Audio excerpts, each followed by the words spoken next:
మేడారం సమ్మక్క తల్లి పుట్టినటువంటి ఊరు బయ్యక్కపేట. మేడారం నుంచి సుమారు 12 కిలోమీటర్ల దూరంలో ఈ బయ్యక్కపేట ఉంటుంది. ఇప్పుడు మీరు చూస్తున్నటువంటి ఇల్లు చందా వంశస్థులది.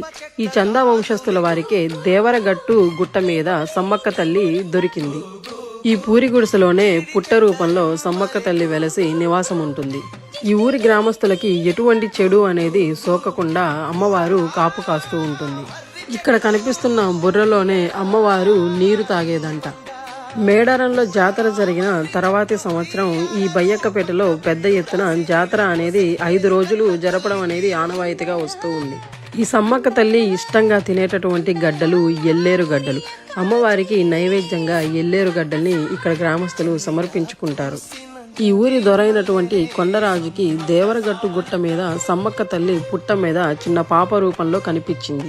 ఈ గుట్ట మీదనే గృహలో సమ్మక్క తల్లి నివాసం ఉంటుంది. దేవరగట్టు గుట్ట మీద నుంచే సమ్మక్క తల్లి మేడారం జాతర జరిగే సమయంలో పచ్చని కాంతితో చిలకల గుట్ట మీద ఉన్నటువంటి కుంకుమబర్ణిలోకి ప్రత్యక్షమవుతుంది. తెలంగాణ ప్రభుత్వం బయ్యక్కపేటలో సమ్మక్క తల్లికి భారీ ఎత్తున గుడిని నిర్మించడం జరుగుతుంది.